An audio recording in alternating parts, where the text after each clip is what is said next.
So, inshallah, today we'll continue from where we stopped in our tajweed classes, and then we'll be starting our session again by recitation of the Quran.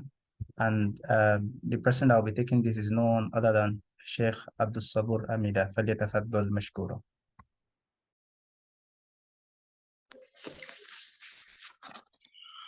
أعوذ بالله من الشيطان الرجيم. بسم الله الرحمن الرحيم. تبارك الذي بيده الملك وهو على كل شيء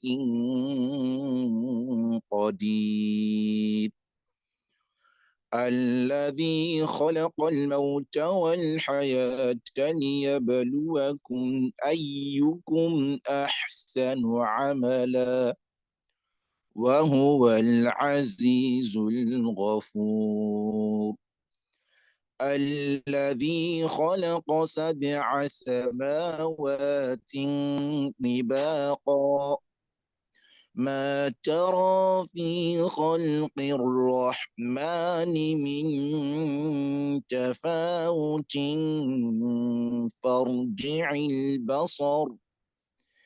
فارجع البصر هل ترى من فطور ثم ارجع البصر كرتين ينقلب إليك البصر خاسئا وهو حسير.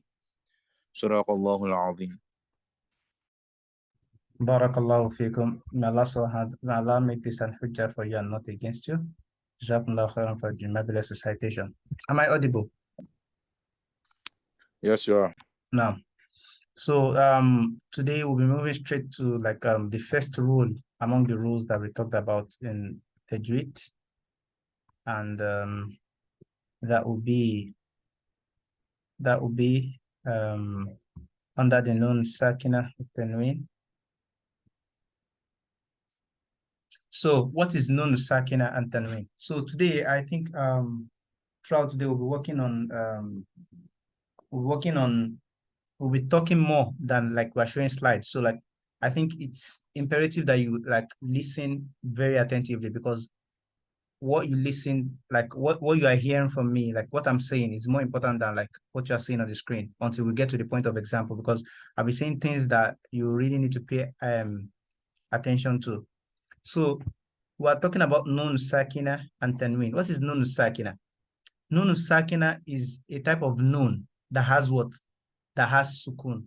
When a Nun has sukoon, it's called Nun Sakinah. Do you understand?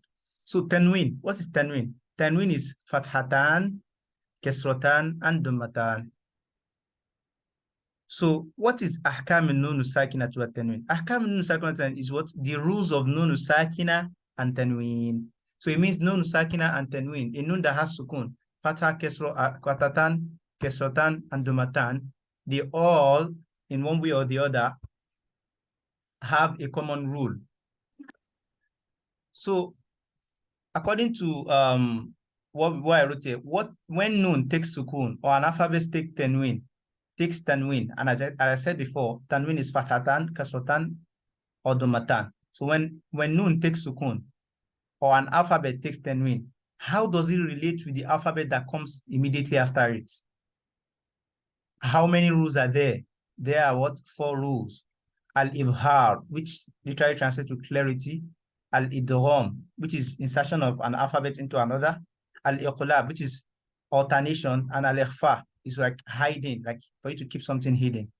So the concept of Nun Sakinah to Tanween is that we're explaining to you that when Nun takes sukoon or an alphabet takes fathatan, kesotan, and domatan, the alphabet that comes immediately after it, how do you merge it together? Like when because in Arabic language, when you're pronouncing alphabets individually, alif, ba, ta, tha, jim, ha, ho, it's different entirely when you're mixing alphabets together. When alphabets are coming together with other alphabets, the way you put those alphabets together, are you merging it? Are the alphabets entering each other? Are you pronouncing it separately? So all of these rules, you learn about it in what? Nun Sakinah and Tanween. So as I said earlier, when Nun has sukoon or an alphabet has fatatan, kesotan, domatan, how does it relate with the alphabet that comes immediately after it? That's what this topic is talking about. And as I read here, it says that what? When Nun takes sukoon or an alphabet takes fatatan, kesotan, or domatan, there are 4 rules available. It means there are 4 different ways of pronouncing it. And inshallah, today we'll be taking just only one of those rules. Okay. Now we're going to the ruling of Idhaar. In simple terms, Idhaar means clarity. Like, make everything as clear as possible. Make it as audible as possible. Let every alphabet come out clean and clear without any form of nasalization. In a more comprehensive term, it is the articulation of every alphabet from its articulation point without extra gunna. Extra gunna, like sound coming out from the nose. For example, noon, noon. For me to pronounce noon, like it has to come out through my nose. So that's what gunna is. So I'm trying to explain the terminologies that we're using. So the gunna is what? The sound coming out from the nose. And one of the alphabets that clearly has gunna is noon. Noon, noon. There's no how you can pronounce noon without it coming out of your nose. So Idhaar is what? It is the articulation of every, okay, it's simple that means it is what? Articulation of every alphabet from its articulation point without extra gunna. Means calling the alphabet complete without what? Adding extra gunna to the alphabet. Idhaar is implemented if a noon that has sukoon or an alphabet that has tanween. Tanween now is fatatan, kesotan, domatan, as I said before, come before the following alphabets. So if any of the following alphabets, Amza, Ha, Ain, Ha, Ghain, once they come after Nun that takes sukoon, or Fathatan, Kesotan, or Domatan, this is the rule that we apply. So now, as I said before, when Nun takes sukoon, or an alphabet takes Fathatan, Kesotan, or Domatan, how it relates with the alphabet that comes immediately after it is dependent on what alphabet comes after it. So if it is any of the alphabet of Idhaar, any of the alphabet of clarity, that comes after it, we make sure that our pronunciation is clear. Did I make myself clear? I don't know if like I'm communicating. Does anyone have like a kind of like doubt or like you don't really understand what I've explained right now? Does anyone understand what I'm saying? Or like is it clear? Can someone just unmute and say yes or no?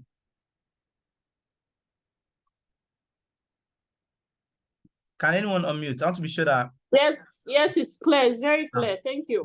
Okay. I want to know if you are following or not. Okay, so when Nun takes sukoon or any alphabet at all, not necessarily Nun, takes fatatan, kesotan, or domatan, and any of these alphabets, Hamza, Ha, Ain, Ha, Ghain, or Kho, any of these alphabets comes immediately after it, it takes sukoon. Now, how will you remember all of these alphabets of Idhaar, alphabets of clarity? You can see them that these alphabets are what? They are the ones immediately, they're the ones, they are the first alphabets in all the words in this word sentence. Now, if you look at this sentence, you have what? Akhi haka ilman hazahu ghayru khasirin. Akhi, Hamza, haka, ha, ilman, ain. Can you see? Hamza, ha, ain. They are the first alphabets of this word. Haka ilman hazahu, ha, ghayru, ghain, khasirin, kho. So you can decide to memorize this poem. So you know that, oh, the first alphabets are the first alphabet in every word are like the alphabet of Idhaar. Or you can just memorize it as raw as possible. Hamza, ha, ain, ha, ghain, kho. So again, what we are learning in this course again, let me start from the very beginning. I explained before that what we are learning is what? The rules of Nun Sakinah and Tanween. The rule of Nun taking sukoon and Tanween, Fatatan, Kesotan, Domatan, when they appear on any alphabet, how do they relate with what? With the alphabet that comes immediately after it. So if you have Nun Sukoon and an alphabet in front of it, what do you check first? Is this alphabet of what? Is it alphabet of Idhaar, Idgham, Iqlab, or Ikhfa? So if you have Nun take sukoon and any of these alphabets comes immediately what? After it, then you have the rule of clarity, the rule of Idhaar.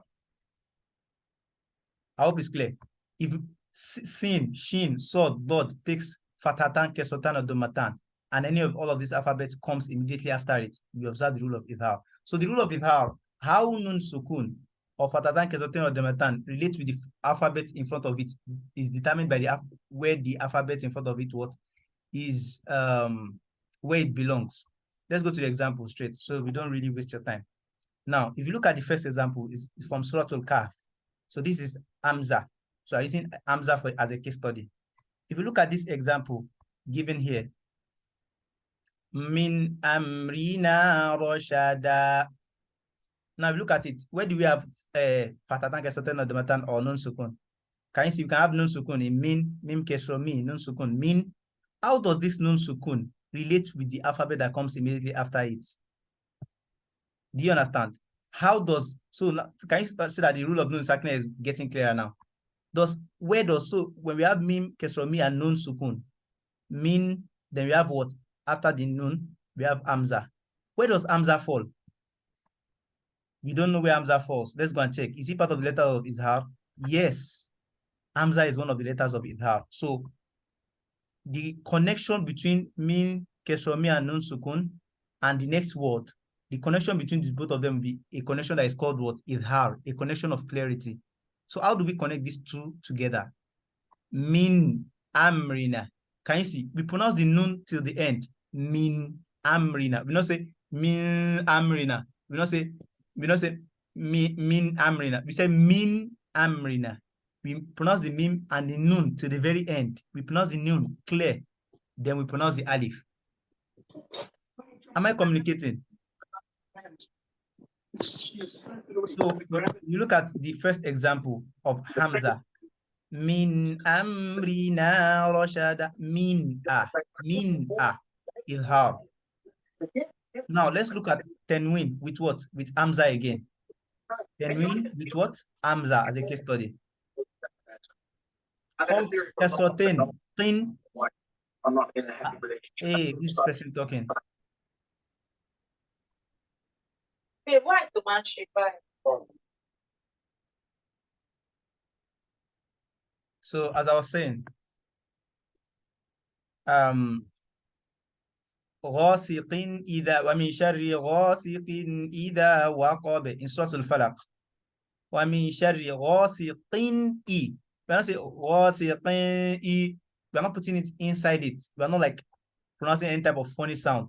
We're pronouncing the qaf kesoten qin complete. They were pronouncing the Hamza. That's what clarity means. Pronouncing it openly, clear, everything. Pronounce the alphabet like as if you are pronouncing it separately. Like as if you are not joining at all. So you know when you have ghasiqin, like as if you are not joining. Then Hamza, Idhaar. So you are not putting any kind of connection between the alphabet before and the alphabet after.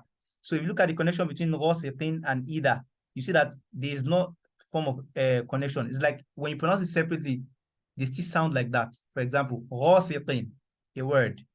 Idhaar, another word. And when you are joining it, you are not putting any kind of connection of, let's say, or any kind of funny sound. We are pronouncing it clearly. Ghasiqin idha waqabe. Min-a. Ghasiqin. For example, the same thing, if you try to create a kind of example with ha, I give 3 examples for ha. So to Kahf, an example. Min hadha rashada. Minha. The nun is pronounced completely from beginning to the end. Minha. Min hadha rashada. Surah Al-Masad. Ma aghna anhu. Anhu. The nun is pronounced to the end. I don't say anhu. No. There's no what? There's no extra guna. There's no extra what? Guna. I thought guna is where sound comes from nose. Can you look at it? Anhu. There's a kind of guna that comes from it actually. It's not like there's no any guna, but like there's no what extra guna. Anhu. It means I pronounce the nun clearly and I pronounce the ha clearly without any type of hindrance. Let's go to the next one. We have Tanween, Dummatan, and then we have ha. Salamun hiya. Mun hiya. I'm going to do something. After this class, like we'll have like about probably 5 minutes, inshallah. I'll try to make sure that I'm done and be here 5 minutes. You guys are going to open your Quran. You're all going to give me one example each of Idhaar. You look for when nun sukoon or fatatan, kesoten, or domatan comes before any of the alphabets of Idhaar. And you're going to pronounce it for me. So I'm going to listen to it. So I'm going to be sure that you guys are actually understanding what I'm saying. But for now, we cannot have communication because of the Zoom meeting and because of time, inshallah. So we have ayin too. خلق الإنسان من I didn't say min no. خلق الإنسان من علق من تسقى من عين من. Then we have another example of Hamza here. Tanween, Kesotin, then come immediately after it. We have what? Hamza. تسقى من عين عين تسقى من تسقى من عين آنية. Then the last one. ثم لتسألن يومئذ Can you see? I don't say يومئذ no. يومئذ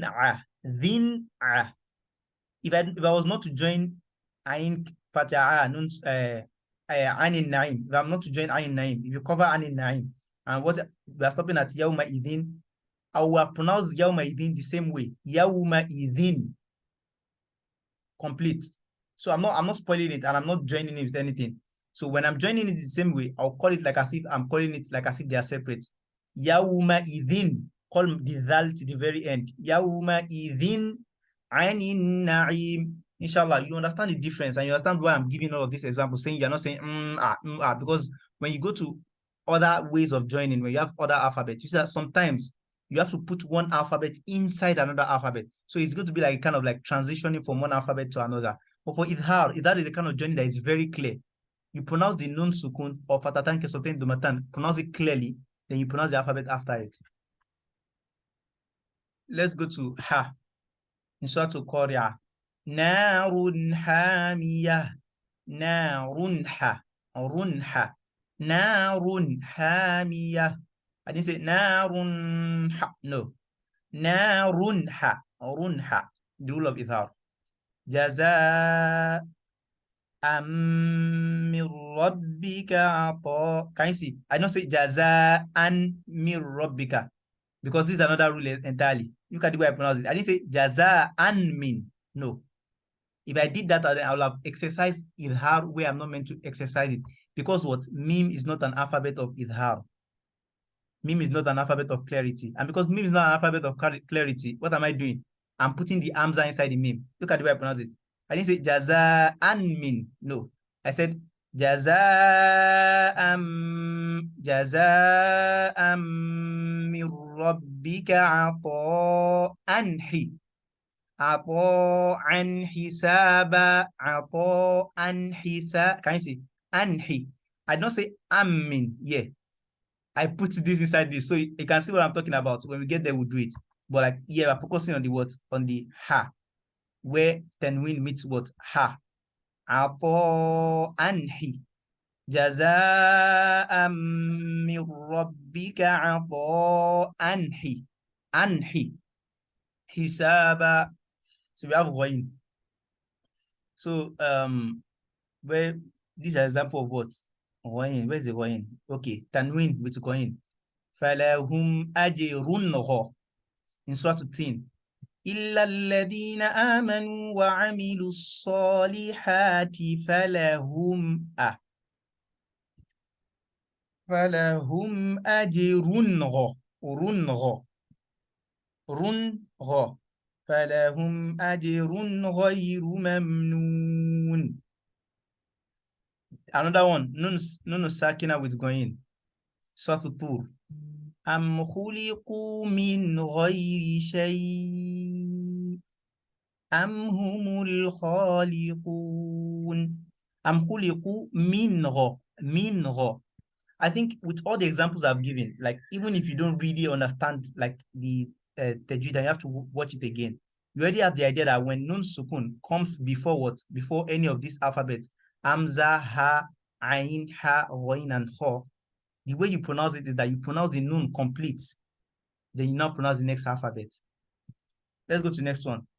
وآمنهم من خوف من خوف كرة خ كرة خ كرة خاسرة ثيابا خضر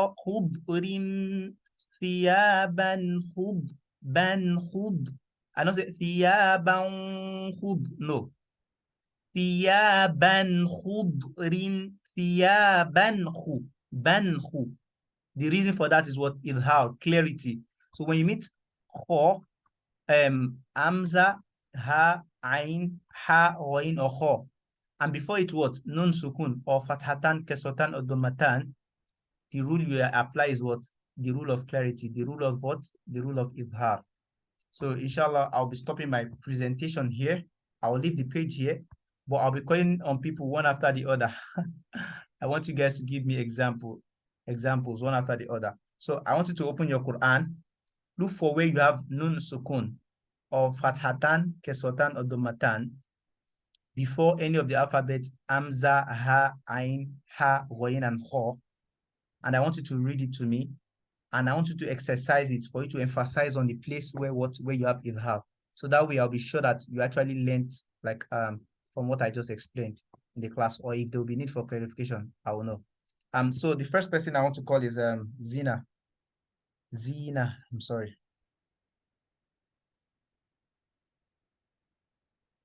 Zina, can you please unmute your mic?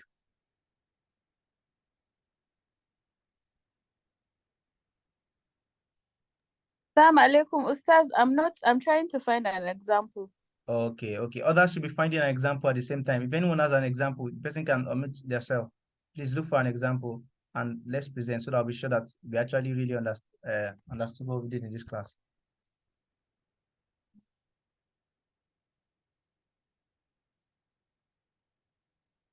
Fatima.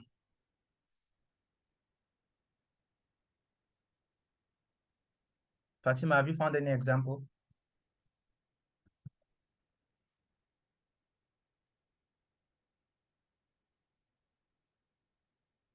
أم خلقوا من غير شيء أم هم الخالقون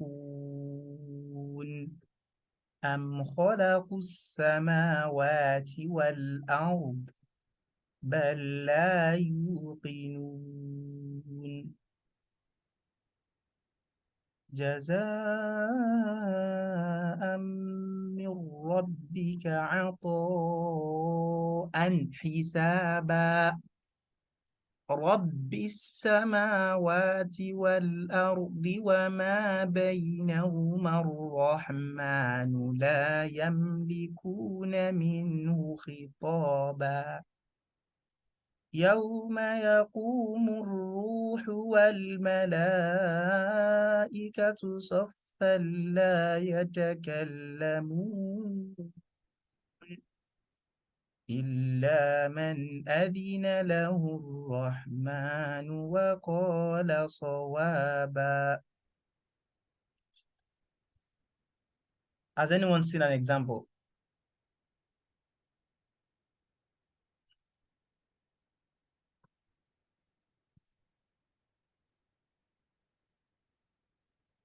Let's look for an example together.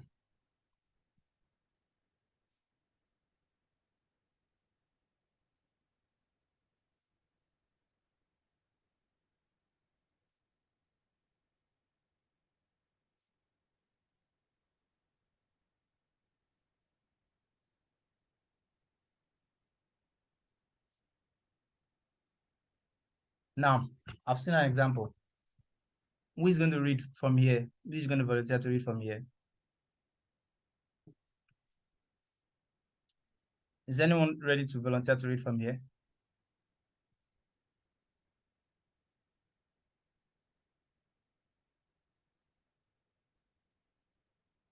Can anyone volunteer to read from here?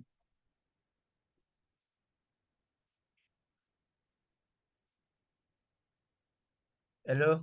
Are you guys there? Hello? Hello? Assalamu alaikum, we're here.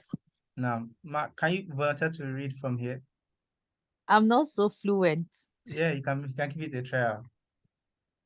Ha. Trial. Yeah. This way you're reading from here to just here. Like you're just reading these 3 words. Okay, I can't see your course. Okay, where is it? Yeah, from here, hal up to this place. Okay. Halmin haliki. Haliki. Say kho. Khalik. So hal. Khalikin. So min kholikin. So we're emphasizing on nun sukoon because nun sukoon is followed by what? Kho. One of the alphabets is Idhaar. Is that correct?